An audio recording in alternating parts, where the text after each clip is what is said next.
This is the first zombie game I have enjoyed in a very long time, and I wish to show you why as I tell you how to get a good start in it. Once you choose which map to play in Zombie Cure Lab and give your lab a suitable wacky name, you open a huge square map filled with resources. Here, your first choice is the placement of your starting lab location. There are a few considerations to make before choosing one. You have to pick a spot which will let you cut lots of trees fast, as wood is a resource used in almost everything, and especially for building. Then you need glowberry bushes because these berries are spent for research and you need to quickly tech up in this game, unlocking new items and production workbenches. Besides these, you need some vegetable bushes to have a way to collect food from the environment, as you don't bring a lot of food with you when starting a new lab. Finally, you need a car rack to be behind the wooden palisade because it is your first source of ice packs, which will be used by your lab's future defenses to freeze the zombies which attack at night. Having rocks or iron deposits close by or even inside the lab's wooden palisade is a bonus, but don't let that take up too much space inside the walls, as you need that space for future specialized rooms. The fact that you don't start at a pre-made location means that every new attempt on the same or different map will get you off to a new start, which will offer a different challenge. Once the central structure is down, as well as the wooden palisade, you have to place the future landing pad for cargo containers, which will be airlifted from the lab HQ. Try to destroy as few resources as possible when placing it. Because it isn't powered, don't place it right next to the center building, as the first few tiles around it are powered and you need to use those for different kinds of buildings and items. When your lab workers arrive, it is time to place the first resource buildings. These are under the production tab of the build menu. Resource camp has a circular range, which is the maximum distance workers will travel to. You should place it near vegetable bushes and trees to be able to get those first. Hauling post is your second building, and the workers in it will carry what you gather over to the central building, from which the builders use these resources for construction.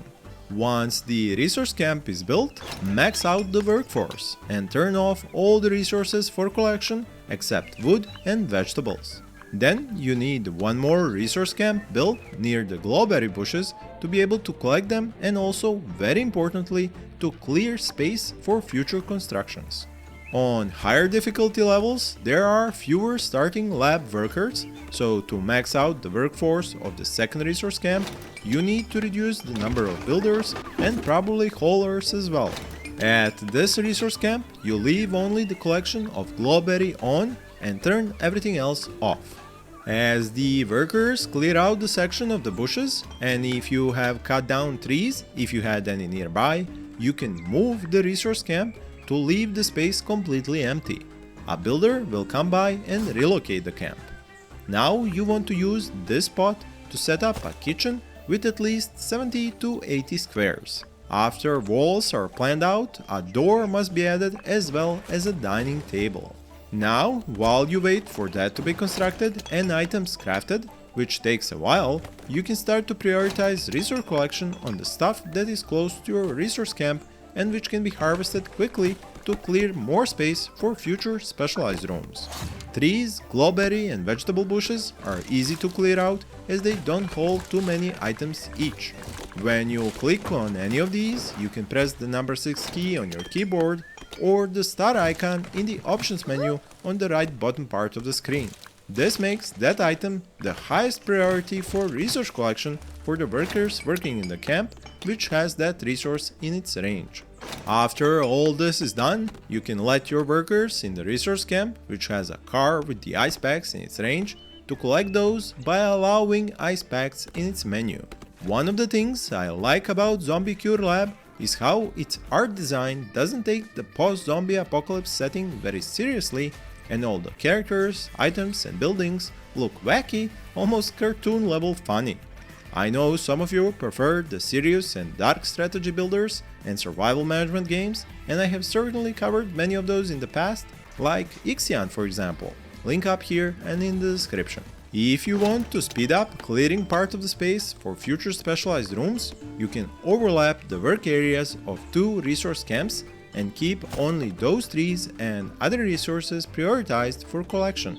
The next room type you need is a bedroom, as besides eating, your workers need to sleep and rest as well. You might think you have to rush this room for the first night, but actually, your lab workers won't be tired enough to need to sleep so soon. Also, the first night is zombie free, so no need to rush defense weapons either. Just keep on collecting the main 3 resources: trees, vegetables and glowberries. Once you free a medium patch of space of collectible resources, then you can start the construction of the bedroom I mentioned. Depending on the number of lab workers you have in your game, a number which depends on the difficulty level, you need between 60 and 100 squares for this room. After the required door, you add at least 1 sofa for rest and half a dozen beds for sleep. The lab workers don't all sleep at the same time, so that is why you do not need that many beds. From there on, keep clearing resources and free up space for the next essential room, the science room. Don't be stingy on the size, 80 squares is the bare minimum. Add a door, as always, do not rush the other elements. This is because you want to first draw the power lines into this room, as it will hold some items which require power to operate. Since power works around a power pole in a 7x7 square, you need to place it in this room with plans to spread the power to more of it. Once you have that figured out and all the walls built, start adding in research desks. 2 to 3 is max until you have more workers in your lab. At this point, since most of your workers are already employed, you need to remove them from other buildings to have a few free to become researchers. The second night will bring a zombie attack, so you have to start preparing already. First thing is choosing a place to add a gate to your wooden palisade, as that will be the focal point the zombies will attack at. This is just how they are designed in this game, and that is so you can mass anti-zombie weapons at the exact spot. I would recommend some place close to the corner of the wall that is cleared out, so you can build defense weapons there and bring power with power poles. The snowball shooter is your first defensive weapon, and you have to place it just behind and off to the side of the gate, so its range covers all the future zombies which will try to break down the gate. As I mentioned, it needs power, so build a few power poles to make sure it is covered by your electricity grid. Watch out for cables to be green before you place down a pole. If we now cycle through the lab workers, we can see that most of them have low satisfaction when it comes to food, rest and sleep. And no wonder, since they have been working non-stop for over 24 hours. This is where the game's shift system comes in. Now, you might first think that turning off a day or night shift for these workers will send them off to eat or sleep instantly, but that is not the case. And I was surprised by how this mechanic works too. What you actually control with the day and night shift system is which jobs they will work during which part of the day, not when they will rest or eat, because they will do these things when they need to. What you want to do with the night and day shift system is to make sure that your workers cover all the jobs, but only when they are necessary. So one worker can be a resource harvester during the day, because he can go out through the gate with no fear of being bitten by zombies, while working as a guard at night when zombies do attack. This way, when the number of jobs starts to far exceed the number of lab workers you have, you can still keep everything functional, because one worker will do 2 jobs, just during different shifts. This is a very smart system to solve one of the most annoying problems these kinds of games have in the beginning, and that is lack of workforce for all the jobs a new settlement needs. It requires you to suspend the belief in some basic notions, like people sleeping every night. But hey, something has to give. If you exhaust the supply of glowberries and vegetables inside your walls, you have to prioritize such bushes outside your walls for collection. Remember to use number 6 key on your keyboard when you click on these bushes. Now, in preparation to treat any zombies you freeze during the night attack and start turning them back to humans, you need a treatment chamber in your science room. But it uses up a lot of power, and only your main base currently produces a bit of power during the day. So you want to go to the research tree, electricity selection, and unlock the batteries. If you do not have enough research points yet, that is okay. Build the treatment chamber first, since it won't be spending much power until you actually have a captured zombie in it. As I explained before, you need to bring in power lines into the science room to power this device. Once you have enough research points, you should unlock the battery tech and construct the battery in the yellow squares, which represent where there is a power connection. This way, the main building can store extra power for use during the night. As night falls, make sure to have workers on the snowball shooter, and you can also use the lab's lockdown button to force everyone to stay inside the walls. This will keep them from being eaten if they were collecting resources outside the walls. Because turning zombies back to humans is a lengthy process, and in several stages, the zombies you freeze and pacify will not act as regular humans yet. They will have different needs, like training their muscles and eating meat. So this is why you already have to start construction of a skill training room. It doesn't have to be large, so anything above 50 squares.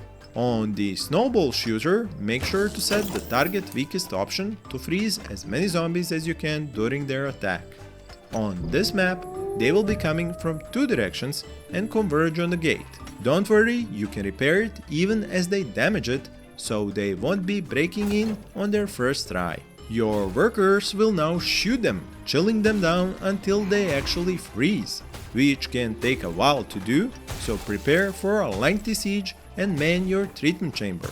Do note, you do not have to freeze all of them, as you won't be able to turn all into less dangerous zombies during the next day or be able to feed all of them. So 2 or 3 of them is enough, and to prevent spending too many ice packs, you can even remove your workers from the snowball shooter. Once the sun rises and zombies move away or get stuck, like in my case, you can lift the quarantine and let your workers go out to collect the zombie popsicles. The stuck zombie won't attack your workers. I'm sure the developers will fix this problem in future patches if they haven't already by the time you watch this video. When the zombie popsicle is loaded into the treatment chamber and your lab workers have a go at the zombie, they will become obedient workers. You can already plan on how to use them next by researching the wheel generator. Much like a hamster wheel, if you make the zombie run in it, you will fill your batteries with power. Just make sure to build it in the yellow squares and leave room for the zombie to actually climb in. If a human worker goes in by default, kick him out and make sure only a zombie worker is drafted for this job. Now you can charge your batteries at night and day. But to keep these pacified zombies from turning on you, you have to feed them and give them somewhere to exercise. The meat cultivator is a kitchen room element, and by placing it here in the workout room, I am making a mistake which will prevent it from being operational. Since all rooms look alike at the start of the game, you have to keep an eye on these things and not make the same mistake. The feeding pile is the second element required to keep them fed, as they cannot eat from a table like humans. If you have charged your batteries fully, you can let the zombie worker out of the wheel and send him to work elsewhere. The meat cultivator needs power to operate, so make sure to get it covered by a power square from a power pole. Your next research projects should be the calming station and the snow cannon. The first you need in case the new zombie workers lose their temper and need to be calmed, while the second you need to help with crowd control and freezing at the gate. Build them both as soon as possible. To fix the workout room, which has been turned into the kitchen by placing the wrong item in it, click on it and in the right corner choose the right room type. As the next night arrives and more zombies attack you, you'll be spending a lot more of your ice packs and won't have too many places to harvest them from. This means you need to first research the bellow breezer in ice pack production tech and then build it with workers operating it night and day.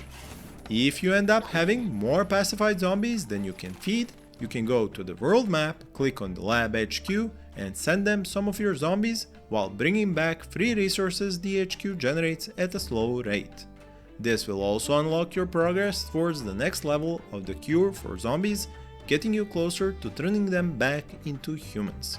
Exchange a few zombies for whatever you are short on or do not have a way to collect nearby. I must say, it is quite an interesting game concept, and while it has a long way to go to be a complete game, it has started on the right foot. Until I can show you more of it, do take a look at some of the other games I have showcased or made guides for. Thank you for watching and happy gaming!